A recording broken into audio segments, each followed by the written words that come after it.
बिस्मिल्लाहिर्रहमानिर्रहीम। अस्सलाम वालेकुम नाज़रीन, आप यूट्यूब चैनल देख रहे हैं। मैं इमरान ख़ान हूँ। नाज़रीन, पाकिस्तान की एक टीम गई है, एक वफ़द गया है, ख्वाजा आसिफ उसकी सरबराही कर रहे हैं और ये कतर में पहुँचा है ताकि ये मुज़ाकरात करें तालिबान के साथ।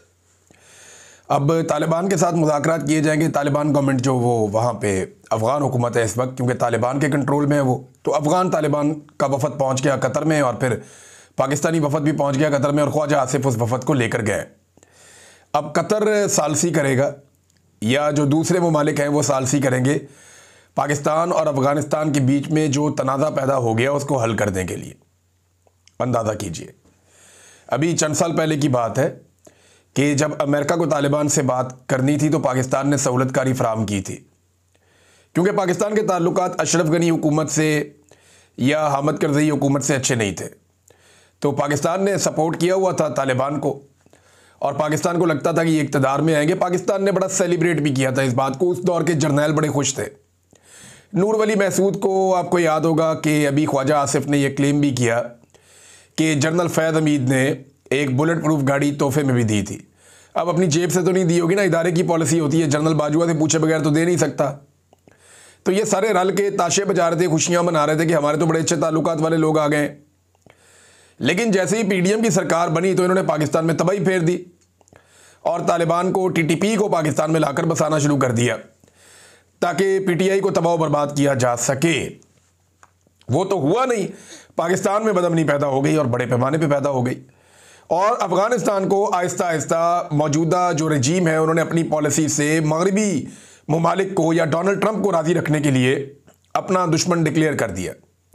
अब इंडिया की बदतरीन दुश्मनी थी इन्हीं तालिबान के साथ। ये जो अफगान तालिबान है, इंडिया की इनके साथ बदतरीन दुश्मनी रही है और इंडिया जहां जहां इंडिया के लोग मौजूद थे या उनका सफारत खाना, वो सारे वो छोड़ छाड़ के चले गए थे। कोई बंदा वहां काम करने के लिए तैयार नहीं था। इंडियंस की, यानी अगर अमेरिका के बाद सबसे बड़ी शर्मिंदगी और नाकामी किसी को हुई थी तो वो इंडिया को हुई थी। और पाकिस्तान में हमने इस पे वीलॉग्स किए थे कि इंडिया का अरबों डॉलर डूब गया, सबसे बड़ी इन्वेस्टमेंट इंडिया की तबाह हुई इस रीजन के अंदर। लेकिन बदतरीन मुखालफत के बावजूद इंडिया को समझ आ गई कि इनके साथ अपने ताल्लुकात बनाने, हमारे मुल्क के लिए फ़ायदा इसमें, तो उन्होंने इख्तलाफी नुक्ता नज़र के बावजूद ताल्लुकात बना लिए। और हमारे जो अक्लमंद थे उन्होंने सोचा कि अमेरिका को राज़ी करना है, लिहाजा इनके साथ ताल्लुकात बिगाड़ लो।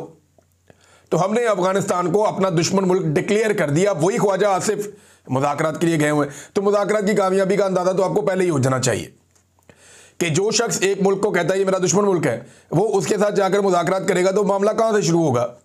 अब वो ये तो नहीं कह सकता कि आप हमारे भाई हैं या हमारे आपके साथ ताल्लुकात हैं। बहरहाल ये अब तीसरा मुल्क बातचीत करवा रहा है। हालांकि पाकिस्तान को किसी की ज़रूरत नहीं थी अफ़गान तालिबान की हुकूमत से बातचीत करने के लिए, पाकिस्तान खुद से कर सकता था। इंडिया को कोई सालिस नहीं चाहिए अफ़गानिस्तान से बातचीत करने के लिए, लेकिन पाकिस्तान को आज एक तीसरे मुल्क की ज़रूरत है जो तालिबान उन्होंने खुद तैयार किए उनसे बातचीत करने के लिए। एक और बड़ी इंटरेस्टिंग चीज़ है यहाँ मेरे पास। पाकिस्तान का दफ्तर खारजा ये बयान देता है कि उम्मीद करते हैं कि एक दिन अफगान शहरी अपने हकीकी नुमाइंदों पर मुश्तमिल हुकूमत देखेंगे।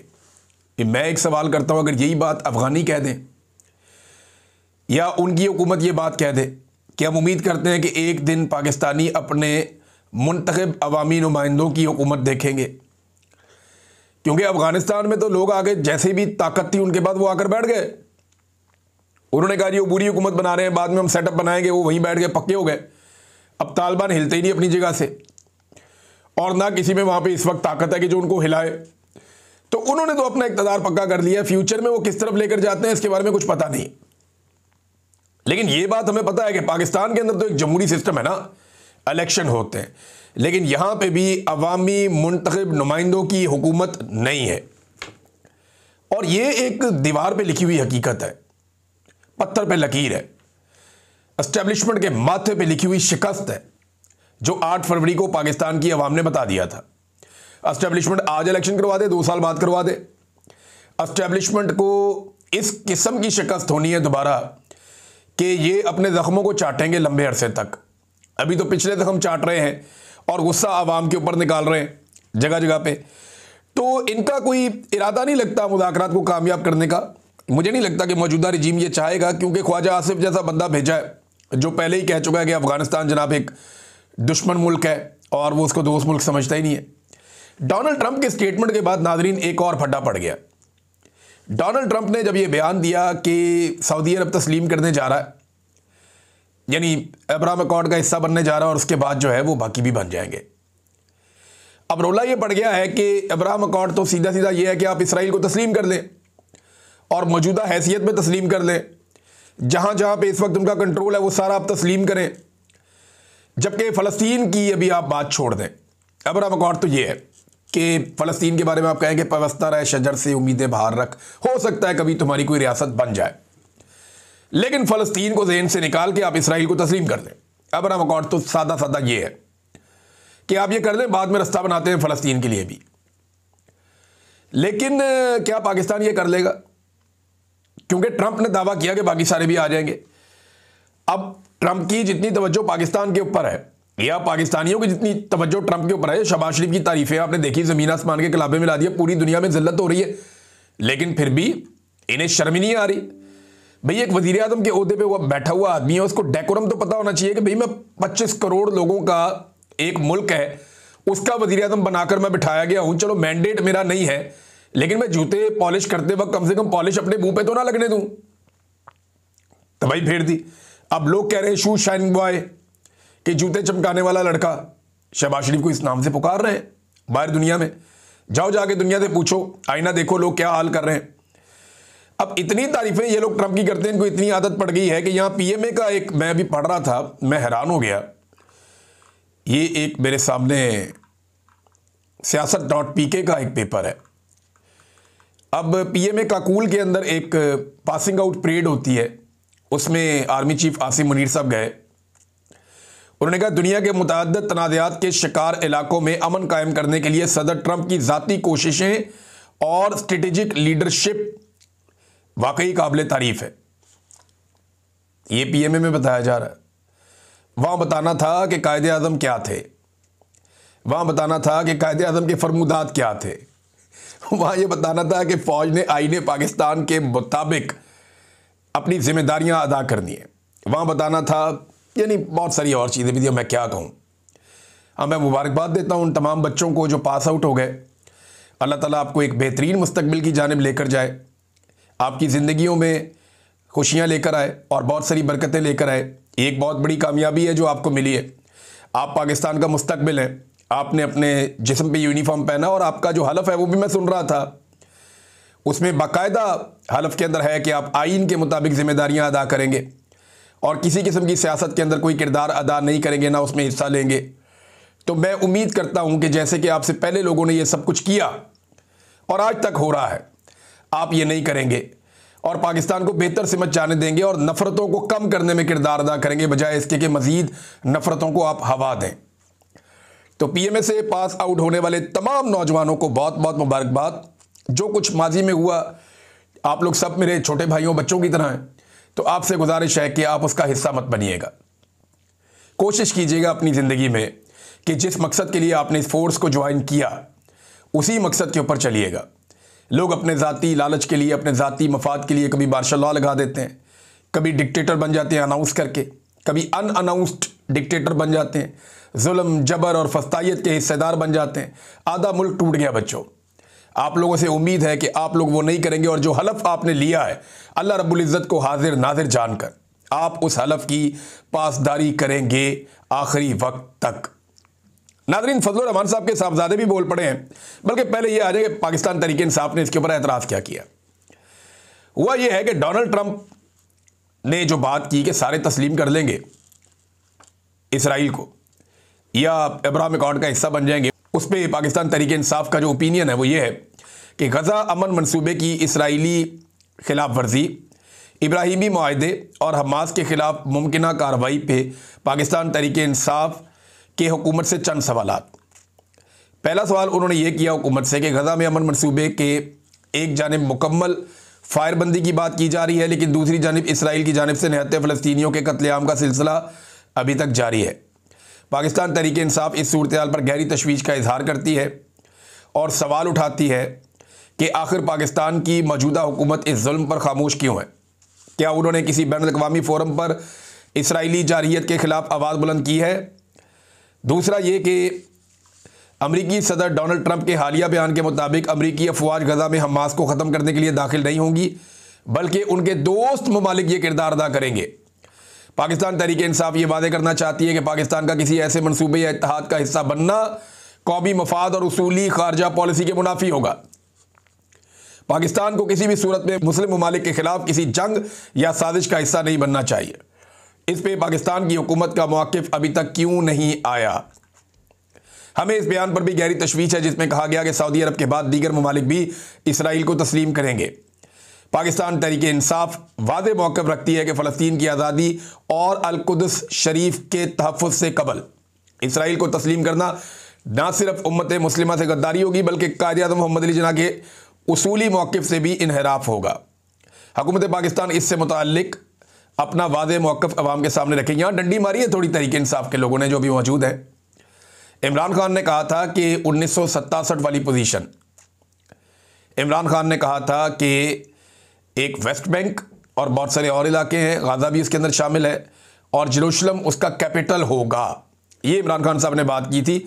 यहाँ इन्होंने ये नहीं कहा कि जेरूशलम कैपिटल होगा, यहाँ उन्होंने एक मुख्तलिफ बात की है और इसमें उन्होंने सिर्फ ये कहा कि अल-कुद्स शरीफ की हिफाजत। आखिरी जो पैराग्राफ है पाकिस्तान तहरीक इंसाफ का वो ये है कि पाकिस्तान तहरीक इंसाफ हुकूमत से मुतालबा करती है कि वो वाज़ेह कौमी मौक़िफ़ इख्तियार करे, इसराइली मज़ालिम की सख्त मज़म्मत करे, आलमी बरादरी को मुतहर्रिक करे और फ़लस्तीनी अवाम के साथ मुकम्मल यकजहती का इजहार करे।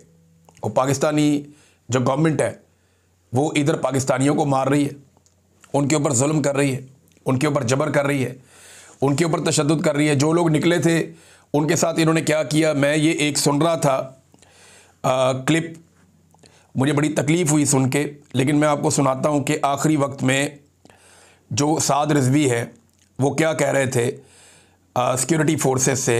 ये जुमले ज़रा आप सुनिए, मुझे तो बड़ी तकलीफ़ हुई सुन के।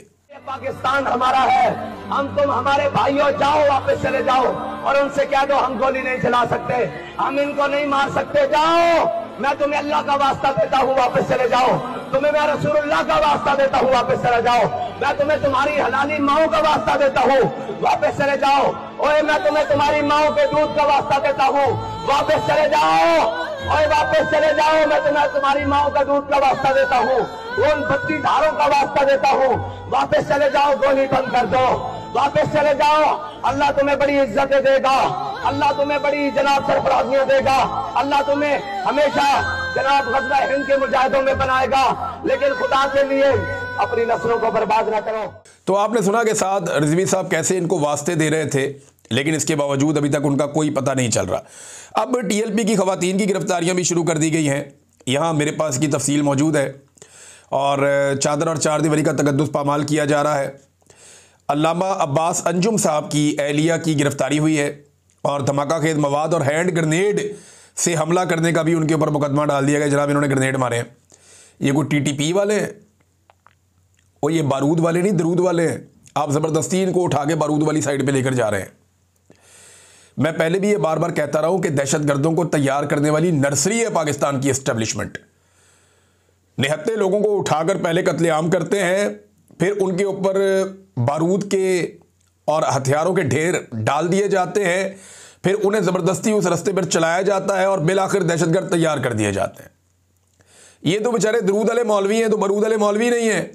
इनके ऊपर उठा के जो है वो अब बारूद डाल दिया है। मेरी समझ से बाहर है, मेरी समझ से बाहर है। इनको मशवरे कौन देता है और ये किस तरफ लेकर जाना चाहते हैं पाकिस्तान को। इन्होंने देखा ना पहले कि कोई तरीके लब्बैक का रिएक्शन नहीं आ रहा, कोई रद्द-ए-अमल नहीं आ रहा, तो इन्होंने कहा जी अब ख़वातीन को भी उठाओ। ये नेक्स्ट स्टेज के ऊपर आ गए हैं, देखते हैं क्या होता है। बहरहाल हालात ये हैं कि शहबाज शरीफ साहब के लिए तकरीर कर रहे थे इख्तियार वली साहब हैं, एक इनके PMLN के खैबर पख्तूनख्वा में, तो स्टूडेंट्स का एक बहुत बड़ा इकट्ठ था वहाँ पे, वो भी थे, कुछ PTI के जो रहनुमा है वो भी थे। बारी बारी सब ने खिताब करना था, तो ये फटाफट खिताब करके निकल गए। इन्हें आइडिया था कि बाद में बहुत धुलाई होगी। तो इन्होंने ना जिस वक्त ये बात की कि डोनाल्ड ट्रंप किसी को मुंह नहीं लगाता, तो डोनाल्ड ट्रंप ने जो है वो माइक सीधा किया शहबाज शरीफ के लिए और कहा जी आए आके बात करें, तो इस तरह की बात जब ये कर रहे थे ना, तो तालबा जो सामने तालिब इल्म मौजूद थे उन सब ने शेम शेम के नारे लगाना शुरू कर दिए। कितनी तकलीफ वाली बात है। देखें, पाकिस्तान का एक आम नौजवान, एक तालिब इल्म भी महसूस करता है कि वज़ीर आज़म ने हमारी नाक कटवाई है, हमारी बहुत बेइज्जती करवाई है, जो गैर ज़रूरी थी वो नहीं करना चाहिए था। और माइक पर तलबा को कहा गया कि शोर ना मचाएं वरना आपको हॉल से बाहर निकाला जाएगा या आप हॉल से बाहर चले जाएं।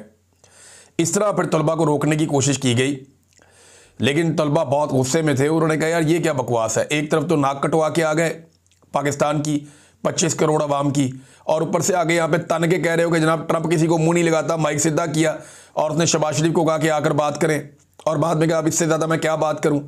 भाई शहबाज शरीफ ने जो किया वो भी बताओ ना। यानी पूरी की पूरी पॉलिसी ख़त्म कर दी 28 सेकंड के अंदर, तबाही बर्बादी फेर दी शहबाज शरीफ ने।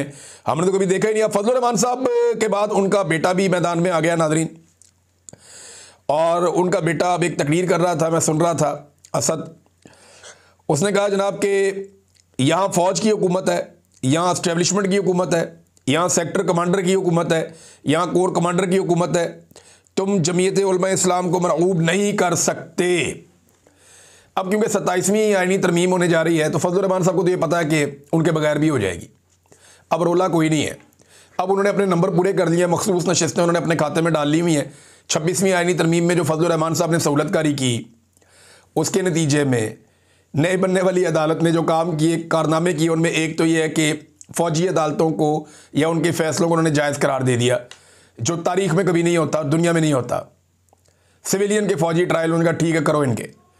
दूसरा जो एक बड़ा कारनामा किया, उन्होंने मखसूस नशिस्तें माले गनीमत की तरह बांट दी। फजलुर रहमान साहब को भी मिली, बाकियों को भी मिली। अब जो बाकियों को मिली तो उन्हें ज़रूरत नहीं है फजलुर रहमान साहब के आगे भीख मांगने की। अब वो आके मुलाकातें नहीं करेंगे, जब चाहेंगे वो 27वीं आईनी तरमीम कर लेंगे, और उसका ड्राफ्ट वो बना रहे हैं। वो एक खौफनाक आईनी तरमीम है। अगर पाकिस्तान में कुछ बच गया है तो वो सारा भी अब डूबने वाला है, और जो कुछ पाकिस्तान में बचा है उस सारे को भी अब साइड पे कर दिया जाएगा।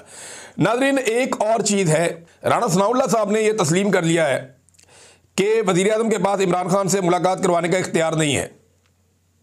यानी वज़ीर आज़म के पास नहीं होता जी, ये तो सुपरिटेंडेंट ऑफ जेल के पास होता है। और सुपरिटेंडेंट ऑफ जेल कोई अमेरिका में है या बरतानिया में है, और भाई वो पाकिस्तान के अंदर है, वो अंडर गवर्नमेंट के काम करता है। जब चाहे आप मुलाकात करवा सकते हैं। इमरान खान की दफ़ा तो ये बहुत चिल्लाते थे कि इमरान खान के पास AC उतारने का इख्तियार है, वो उतार सकता है, तो आपके पास इमरान खान से मुलाकात करवाने का इख्तियार नहीं है। तो ये बात बिल्कुल दुरुस्त है कि इमरान खान के पास तो कुछ ना कुछ इख्तियार होता था, लेकिन मौजूदा हुकूमत में टके का इख्तियार भी इन लोगों के पास नहीं है।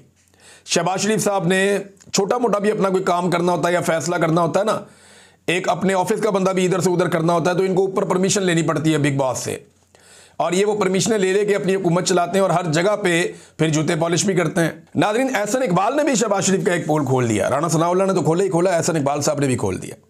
उन्होंने बताया कि झूठ बोलते थे ये। इन्होंने 2022 में कहा था कि 12 अरब डॉलर तक हमें इमदाद मिल गई है दोस्त ममालिक से, फ्रेंड्स ऑफ पाकिस्तान, और जनाब हम बहुत पैसा लेकर आ रहे हैं सैलाब मुतासरीन की मदद के लिए। करोड़ों रुपए के तो इन्होंने अखबारात के अंदर इश्तिहार छपवा दिए, टीवी के अंदर कवरेज करवा दी, रौला डाल दिया इन्होंने, जनाब इतना पैसा हो गया, रोज़ाना 1 अरब डॉलर और बढ़ जाता था। तो ये 12-13 अरब डॉलर तक उस दौर में पहुंच गए थे। इन्होंने कौम से कितना झूठ बोला था। आज जब उस पैसे का हिसाब देना पड़ता है तो एहसन इकबाल साहब बता रहे हैं कि जनाब 2022 के सैलाब में 12 अरब डॉलर तक के जो दावे किए गए सारे झूठ है। शहबाज शरीफ भी झूठा था, उसकी बुरी काबीना झूठी थी। जो इमदाद थी वो सिर्फ 60 करोड़ डॉलर थी, यानी आधा अरब डॉलर भी के करीब थी वो, और वो भी पता नहीं मिले या नहीं मिले। बहरहाल ये पैसे, और वो लगे तो रही है कहीं, यानी आधा अरब डॉलर भी लगा होता तो नजर आ रहा होता ना। दावे इन्होंने किए 12-13 अरब डॉलर के, आधे अरब डॉलर तक भी ये नहीं पहुंच पाए जो अवाम को मिला।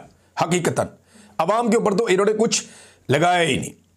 नाज़रीन, आरिफ अलवी साहब ने भी जलियांवाला बाग का जो वाक़या हुआ था पाकिस्तान बनने से पहले, उसको बताते हुए उन्होंने कहा जी 9 मई, 26 नवंबर और आज़ाद कश्मीर और चौथा मुरीदके का अलमिया, ये उसी सिलसिले की कड़ियाँ हैं।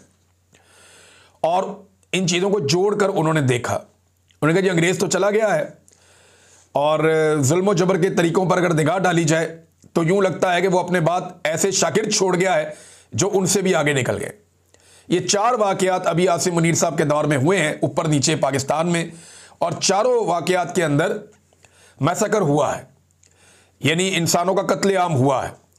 बड़ी लंबी ट्वीट है आरिफ अलवी साहब की, आप इसे पढ़ेंगे तो आपको बहुत कुछ समझने का और सीखने का मौका मिलेगा, लेकिन एक्चुअल जो उसकी बुनियाद है वो यही है जो मैंने आपके सामने रख दी है। असद उमर साहब नादरीन अब हल्के हल्के मैदान में आ रहे हैं और उन्होंने हुकूमत के खिलाफ ट्वीट्स करना शुरू कर दिए हैं। ऐसा लगता है जो पहले शायद उन पर सख्ती थी वो अब नहीं है। तो असद उमर साहब ने एक बड़ी इंटरेस्टिंग ट्वीट की। उन्होंने कहा जी मीडिया रिपोर्ट्स के मुताबिक हुकूमत IMF टीम को पाकिस्तान आने से रोक रही है। IMF की एक टीम पाकिस्तान आना चाहती है, हुकूमत से रोक रही है।